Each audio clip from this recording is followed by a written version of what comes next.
الف لیلا کی کہانیوں میں آپ سب کا سواگت ہے۔ تو چلیے بڑھتے ہیں اپنی آج کی کہانی کی طرف۔ عمر پورے 3 سال کے بعد جنگ کے میدان سے لوٹ کر صحیح سلامت واپس آ گیا تھا۔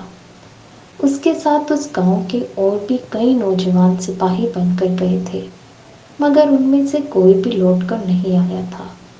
یہ 3 سال پہلے کی بات ہے، جب عمر 18 سال کا نوجوان تھا۔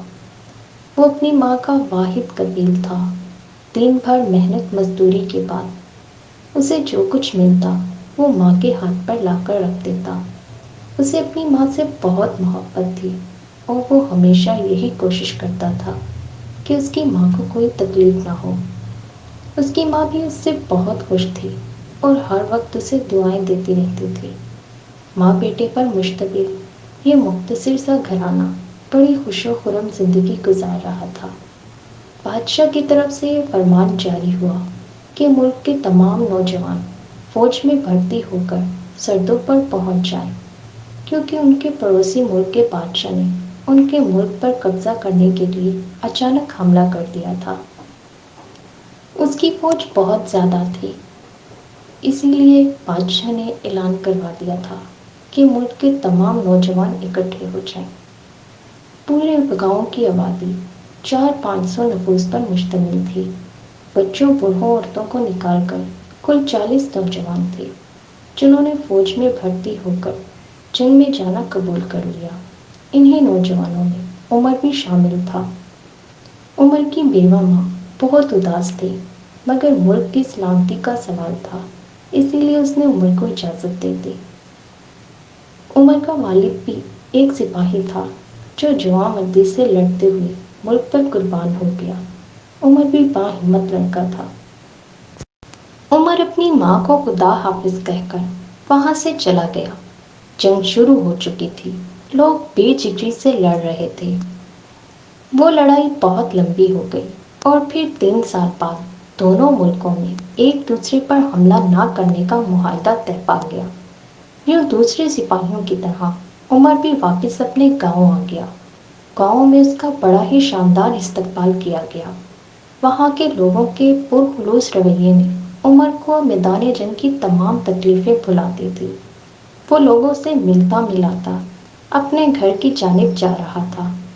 اس کی جنگی خدمات کے اعتراف کے طور پر بادشاہ نے اسے بے پناہ انعام دیا تھا۔ اس کی پشت پر جو تھیلا لٹک رہا تھا وہ اشرفیوں سے بھرا ہوا تھا۔ عمر سوچ رہا تھا کہ اب وہ اپنی ماں کے رہنے کے لیے ایک بڑا سا شاندار گھر بنوائے گا اور اس کی خدمت کے لیے ایک کنیز بھی رکھوا دے گا۔ مگر جب عمر اپنے گھر کے قریب پہنچا اور جانے سے پہلے اسے ایک شخص نے روک کر کہا، عمر بیٹا، ہم تمہارے آنے کی خوشی میں تمہیں ایک افسوسناک خبر سنانا بھول گئے تھے۔ تمہاری ماں اب اس دنیا میں نہیں رہی، ان کا 1 سال پہلے انتقال ہو گیا ہے۔ تم ایک سپاہی ہو اور سپاہی کا دل مضبوط ہوتا ہے۔ امید ہے تم اس صدمے کو برداشت کرو گی۔ عمر بوڑھے شخص کی بات سن کر رونے لگا۔ بوڑھے شخص نے عمر کو گلے لگا لیا اور پھر عمر اپنے گھر چلا گیا۔ عمر راستے بھر اپنی ماں کے متعلق سوچتے ہوئے اپنے گھر کے قریب پہنچ گیا۔ اس نے بند دروازے کو دیکھا اور پھر الجھن آمیز انداز میں دروازے پر دستک دی۔ دروازہ پہلی ہی دستک پر کھول دیا گیا۔ دروازہ کھولنے والی ایک حسین لڑکی تھی۔ اس کی عمر 16-17 سال تھی۔ اس کا رنگ میدے کی طرح سفید تھا اور چہرے پر بڑی بڑی آنکھیں تھیں۔ عمر لڑکی کو ٹکٹکی باندھ کر دیکھنے لگا۔ لڑکی ایک طرف کو ہٹ کر کھڑی ہو گئی، جیسے اسے اندر آنے کا راستہ دے رہی ہو۔ عمر اندر داخل ہو گیا تو لڑکی نے دروازہ بند کر دیا اور بولی، اندر چلیے، آپ بڑی دور سے آ رہے ہیں، تھک گئے ہوں گے۔ عمر نے حیرت زدہ ہو کر کہا، مگر آپ کون ہیں؟ آپ کو سب پتہ چل جائے گا۔ میں آپ کی آمد کا 6 ماہ سے انتظار کر رہی تھی، لڑکی نے جواب دیا۔ عمر کی سمجھ میں کچھ نہیں آ رہا تھا۔ وہ کمرے میں آ گیا۔ کمر سے تھیلا اتار کر اس نے ایک طرف رکھا۔ لڑکی اس کے لیے شربت لے کر آئی۔ کو بہت پیاس لگ رہی تھی، اسی لیے اس نے ایک ہی سانس میں سارا شربت ختم کر دیا۔ لڑکی اسے بڑے غور سے دیکھ رہی تھی۔ شربت پی کر اس نے پیالہ ایک جانب رکھ دیا۔ لڑکی نے کہا، آپ اپنے گھر میں مجھے دیکھ کر حیران ہو رہے ہوں گے۔ میں یہاں 2 سال سے رہ رہی ہوں۔ آپ کی امی ایک مہربان عورت تھی۔ انہوں نے مجھے ہمیشہ اپنی بیٹیوں کی طرح چاہا ہے۔ اپنی والدہ کے تذکرے پر عمر کی آنکھیں بھیگ گئی اور وہ ایک مرتبہ پھر سے رونے لگا۔ لڑکی نے عمر کے کاندھے پر ہاتھ رکھتے ہوئے کہا، آپ صبر سے کام لیجیے۔ آپ کی والدہ ایک نہایت اچھی عورت تھی۔ وہ ہمیشہ آپ کا تذکرہ کرتی رہتی تھی۔ عمر بھرائی ہوئی آواز میں بولا، میں کتنا بدقسمت ہوں کہ آخری بار اپنی ماں سے بھی نہ مل سکا۔ کمرے میں اچانک خاموشی چھا گئی۔ کچھ دیر بعد عمر لڑکی سے بولا، آپ نے بتایا نہیں ابھی تک اپنے بارے میں کچھ بھی۔ تو لڑکی نے عمر کی جانب دیکھتے ہوئے کہا، میرا نام زبیدہ ہے اور میں پرستان کی شہزادی ہوں۔ عمر اچانک آنکھیں پھاڑ پھاڑ کر زبیدہ کو دیکھنے لگا۔ یعنی کہ تم پرستان کی شہزادی ہو؟ اس نے پوچھا۔ ٹھہرو، میں تمہیں اپنی کہانی سناتی ہوں۔ یہ اس وقت کی بات ہے، زبیدہ نے کہنا شروع کیا، جب میں پیدا بھی نہیں ہوئی تھی۔ پرستان میں ایک بادشاہ کی حکومت تھی۔ اس بادشاہ کا ایک لڑکا بھی تھا۔ اس کا نام شہزادہ پرویز تھا۔ پرستان کا شہزادہ انسانوں کی دنیا دیکھنے کا بہت شائق تھا۔ ایک روز وہ پرستان سے نکل کر انسانوں کی دنیا میں آ گیا۔ یہاں پر اس کی ملاقات ایک بہت ہی خوبصورت لڑکی سے ہو گئی۔ اس لڑکی کا نام عذرا تھا۔ شہزادہ پرویز نے اپنے باپ سے چھپ کر اس لڑکی سے شادی کر لی اور انسانوں کی دنیا میں رہنے لگا۔ جب بادشاہ نے اس کی گمشدگی کا سراغ لگایا تو اس پر یہ حقیقت کھلی کہ اس کے بیٹے نے انسانوں کی دنیا میں ایک خوبصورت لڑکی سے شادی کر لی ہے۔ تو وہ اس سے بہت ناراض ہوا اور اس نے فوراً شہزادے پرویز کو پرستان بلوا لیا۔ بادشاہ نے شہزادے کے محل سے باہر جانے پر پابندی عائد کر دی۔ شہزادہ پرویز اپنی پیاری بیوی کی جدائی برداشت نہ کر سکا اور بیمار پڑ گیا۔ دنیا بھر کی دعائیں بھی اس کو ٹھیک نہ کر سکی۔ مجبور ہو کر بادشاہ نے اسے صرف اتنی اجازت دی کہ وہ جب چاہے اپنی بیوی سے جا کر مل سکتا ہے، مگر اسے پرستان نہیں لا سکتا۔ شہزادہ پرویز اس پر بھی راضی ہو گیا۔ پھر خدا نے انہیں خوبصورت بیٹی دی۔ اس کا نام انہوں نے زبیدہ رکھا۔ میں وہی زبیدہ ہوں۔ میرے ابا ہم ماں بیٹی سے آ کر مل جایا کرتے تھے۔ انہوں نے ہمارے رہنے کے لیے ایک محل بنوا دیا اور وہ جب بھی ہم سے ملنے آتے تو میرے لیے پرستان سے ڈھیر سارے کھلونے اور مزیدار مٹھائیاں لاتے۔ دن یوں ہی ہنسی خوشی بسر ہو رہے تھے۔ میں دیکھتے ہی دیکھتے 14 برس کی ہو گئی۔ ایک روز جب میں سو رہی تھی تو میرے ابا پرستان سے آئے۔ انہوں نے امی کو پورے محل میں ڈھونڈ لیا مگر وہ انہیں نہ ملی۔ انہوں نے مجھے جگایا اور امی کی گمشدگی کی اطلاع دی۔ پھر ہم دونوں نے انہیں ہر جگہ تلاش کیا مگر امی نہ ملی۔ میرے ابا بہت پریشان تھے۔ 15 دن تک وہ میرے ساتھ رہے اور امی کو تلاش کرتے رہے مگر مایوسی کے سوا کچھ نہ ملا۔ ادھر پرستان میں میرے دادا یعنی بادشاہ سلامت نے میرے ابا کو بلوا لیا۔ چونکہ وہ مجھے اپنے ساتھ نہیں لے جا سکتے تھے اس لیے انہوں نے مجھے آپ کی امی کے حوالے کر دیا اور کہا کہ وہ کسی مناسب وقت پر مجھے اپنے ساتھ لے جائیں گے۔ یوں میں آپ کی امی کے پاس رہنے لگی۔ آپ جنگ پر گئے ہوئے تھے۔ آپ کے متعلق آپ کی امی نے ہی بتایا تھا۔ میں ان کے ساتھ ہر طرح سے خوش تھی۔ ایک روز وہ بھی دنیا سے چلی گئی۔ ان کی موت میرے لیے ایک بہت بڑا سانیہ تھا۔ میرے ابا جو کہ وہاں کبھی کبھی مجھ سے ملنے آ جایا کرتے تھے، انہیں بھی ان کی موت کا بہت دکھ ہوا۔ آپ کی امی کے انتقال کے بعد بھی میں نے آپ کے گھر میں رہنے کو ترجیح دی۔ پھر ایک دن مجھے میرے ابا لینے کے بھی آ گئے، مگر میں نے ان کے ساتھ جانے سے انکار کر دیا کیونکہ میں تمہارا انتظار کرنا چاہتی تھی۔ میرے دادے کا انتقال ہو چکا تھا اور اب تک تو تاج کے مالک میرے ابا تھے۔ اب مجھ پر یا میری امی پر پابندی لگانے والا کوئی نہ تھا، مگر میری امی تو کھو گئی تھی، رہ گئی میں۔ تو میں نے اپنے ابا سے کہہ دیا کہ جب تک آپ اس گھر نہیں آئیں گے میں تب تک ان کے ساتھ نہیں جاؤں گی۔ خدا کا شکر ہے کہ اب آپ لوٹ آئے ہیں، اب میں اپنے ابا کے پاس پرستان جا سکتی ہوں۔ عمر بڑی ہی دلچسپی سے زبیدہ کی کہانی سن رہا تھا۔ وہ خاموش ہوئی تو اس نے کہا، زبیدہ، آپ نے تو بڑی ہی عجیب کہانی سنائی ہے۔ میں آپ کا بڑا شکر گزار ہوں کہ آپ نے میرا انتظار کیا۔ عمر نے زبیدہ سے کہا، آپ اپنے ابا کے پاس ضرور جائیے۔ میں آپ کی امی کے لیے بھی دعا کروں گا کہ وہ بھی آپ کو مل جائے، نہ جانے وہ اس وقت کہاں ہوں گی۔ زبیدہ دکھی لہجے میں بولی، پتہ نہیں میں اب اپنی امی سے دوبارہ مل بھی سکوں گی یا نہیں۔ تو عمر نے زبیدہ سے کہا، میں پوری کوشش کروں گا کہ تمہاری امی کو ڈھونڈ سکوں۔ زبیدہ خوش ہو گئی۔ پھر اس نے کمرے کے کونے میں رکھا ہوا ایک خوبصورت قالین نکالا اور بولی، یہ جادو کا قالین ہے، یہ ہمیں تھوڑے سے وقت میں پرستان پہنچا دے گا۔ ہمیں سے کیا مطلب؟ عمر نے تعجب سے پوچھا۔ میری خواہش ہے کہ آپ ہی میرے ساتھ پرستان چلیں، زبیدہ نے کہا۔ چند دن میرے مہمان رہیے گا، پھر ہم دونوں مزے سے پورے پرستان کی سیر کریں گے۔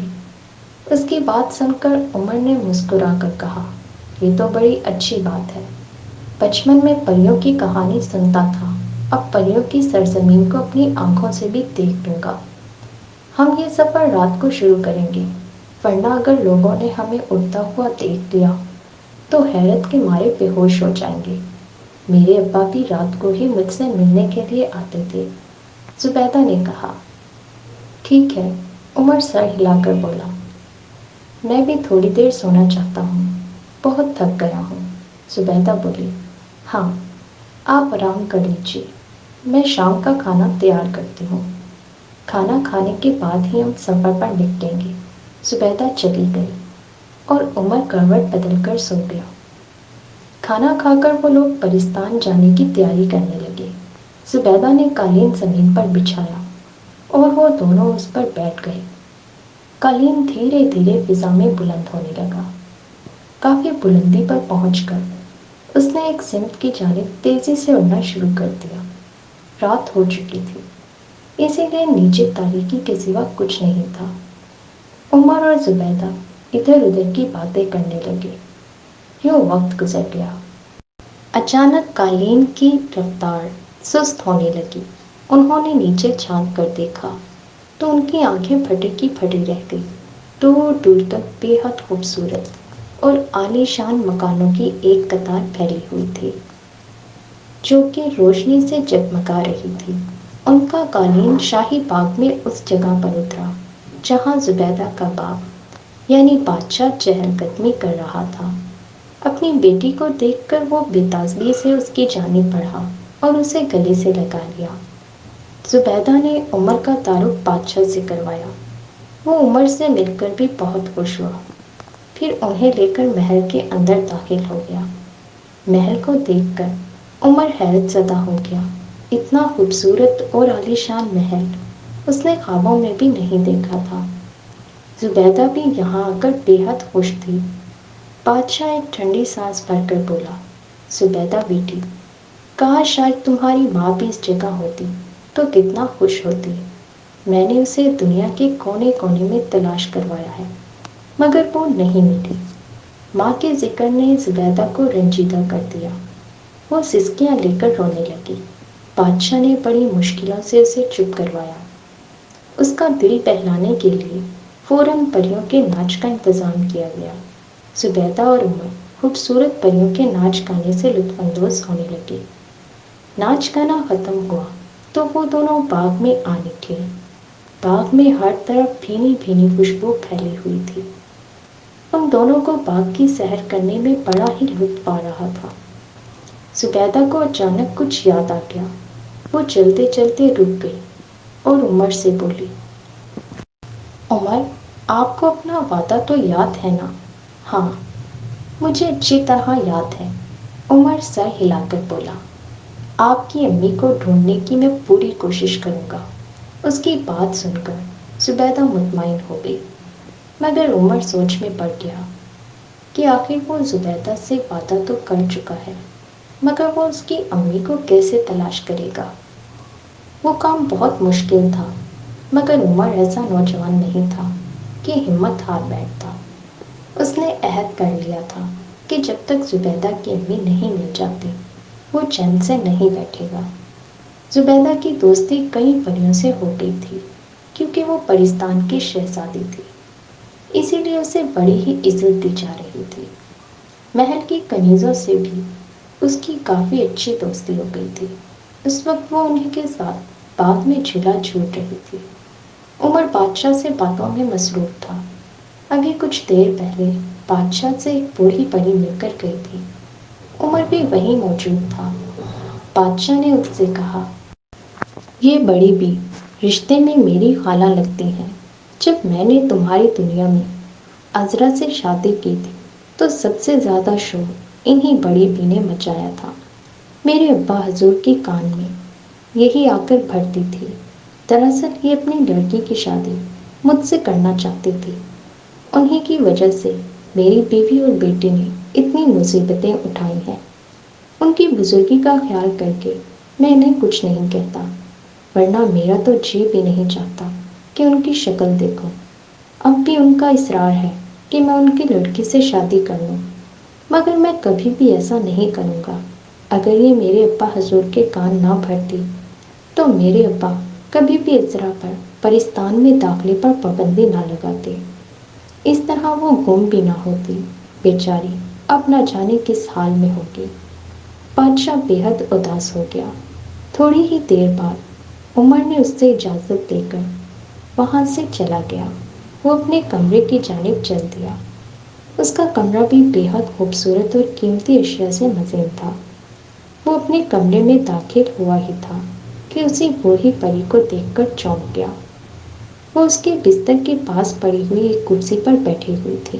عمر کو دیکھ کر اس کے چہرے پر مسکراہٹ پھیل گئی۔ اس نے کہا، میں تمہارا انتظار کر رہی تھی۔ مجھے تم سے چند ضروری باتیں کرنی ہے۔ میں بادشاہ کی خالہ لگتی ہوں۔ گلشن پری میرا نام ہے۔ فرمائیے، آپ کو مجھ سے کیا کام ہے؟ عمر نے دوسری کرسی پر بیٹھتے ہوئے کہا، خوش اخلاقی سے۔ بوڑھی گلشن پری بولی، مجھے شہزادی زبیدہ کی زبانی پتہ چلا ہے کہ تم ایک معمولی سے سپاہی ہو، اور میں جانتی ہوں کہ سپاہی بہت غریب ہوتے ہیں۔ سنو، اگر تم میرا ایک کام کر دو تو میں تمہیں اتنی دولت دوں گی کہ تم شہزادوں کی طرح زندگی بسر کرو گے۔ مجھے دولت کا کوئی لالچ نہیں۔ تم اپنا کام بتاؤ، اگر میرے بس کا ہوا تو میں ضرور کرنے کی کوشش کروں گا۔ تمہیں معلوم ہے کہ بادشاہ کی بیوی کھو گئی ہے۔ بغیر ملکہ کے بادشاہ کچھ اچھے نہیں لگتے، لہٰذا تم بادشاہ کو مجبور کرو کہ وہ میری لڑکی سے شادی کرنے پر آمادہ ہو جائے۔ گلشن پری نے خوشامدانہ انداز میں کہا، وہ تمہارے سمجھانے سے ضرور مان جائے گا۔ عمر کو اس بات کی ذرا سی بھی توقع نہ تھی کہ گلشن پری اس سے اس قسم کا کوئی کام کرنے کو کہے گی۔ وہ سوچ میں پڑ گیا۔ پھر اس نے کہا، تم مطمئن رہو، میں بادشاہ سے اس مسئلے پر گفتگو کروں گا۔ گلشن پری خوش ہو کر چلی گئی۔ عمر کو وہ بوڑھی پری بڑی مکار معلوم ہوئی۔ ایک دم سے اس کے دماغ میں یہ خیال آیا کہ کہیں وہ تو زبیدہ کی امی کی گمشدگی کی ذمہ دار نہیں۔ ہو سکتا ہے اس نے یہ سوچ کر زبیدہ کی امی کو کہیں چھپا دیا ہو کہ بادشاہ اس کی جانب سے مایوس ہو کر دوسری شادی کر لے گا۔ یہ خیال آتے ہی وہ اچانک اٹھ کھڑا ہوا۔ عمر نے اسی وقت واپس اپنی دنیا میں جانے کا فیصلہ کیا۔ رات زیادہ ہوئی تو اس نے زبیدہ سے کہا، زبیدہ، میں انسانوں کی دنیا میں جانا چاہتا ہوں، کیا آپ مجھے وہ جادو کا قالین دے سکتے ہیں؟ تو زبیدہ پریشان ہو کر بولی، کیا آپ کا دل پرستان میں نہیں لگ رہا، یا پھر آپ کو کوئی بات بری لگی ہے؟ نہیں نہیں، ایسی تو کوئی بات نہیں، عمر نے ہنس کر جواب دیا، میں یہاں پر بہت خوش ہوں۔ وہ بس ایک ضروری کام یاد آ گیا تھا، اگر یہ بات ہے تو پھر ٹھیک ہے، یہاں کی کوئی بھی چیز استعمال کرنے کے لیے آپ کو اجازت مانگنے کی ضرورت نہیں، زبیدہ نے کہا۔ بہت بہت شکریہ۔ اچھا زبیدہ، ایک بات تو بتاؤ، جب آپ اپنی امی کے ساتھ محل میں رہا کرتی تھی تو وہاں پر آپ کے کتنے ملازم تھے؟ عمر نے پوچھا۔ صرف ایک، وہ بھی 14-15 سال کا ایک لڑکا تھا۔ اس کا کام صرف اتنا تھا کہ وہ بازار سے سودا سلف لا کر دیا کرتا تھا، باقی گھر کا ہر کام امی خود ہی اپنے ہاتھوں سے کرتی تھی، زبیدہ نے بتایا۔ کیا آپ بتا سکتے ہیں کہ وہ لڑکا اب کہاں ملے گا؟ عمر نے دوبارہ سوال کیا۔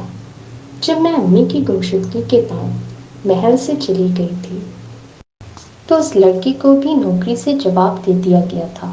اس نے مجھے بتایا تھا کہ اب وہ ایک نان بھائی کے پاس جا کر نوکری کرے گا۔ مگر آپ یہ سب کچھ کیوں پوچھ رہے ہیں؟ زبیدہ نے حیرت سے پوچھا۔ یوں ہی، وقت آنے پر آپ کو سب کچھ پتہ چل جائے گا، عمر نے جواب دیا۔ پھر اس نے جادو کا قالین نکالا اور اس پر بیٹھ کر اپنی دنیا کی جانب چل دیا۔ اس نے زبیدہ سے اس جگہ کے متعلق اچھی طرح دریافت کر لیا تھا جہاں پر ان کا محل تھا اور جس میں وہ اپنی امی کے ساتھ رہا کرتی تھی۔ قالین نے اسے اس کے گھر میں اتارا تھا۔ رات بہت زیادہ ہو چکی تھی، اسی لیے اس نے قالین کو لپیٹ کر ایک جانب رکھ دیا اور خود بستر پر گر گیا۔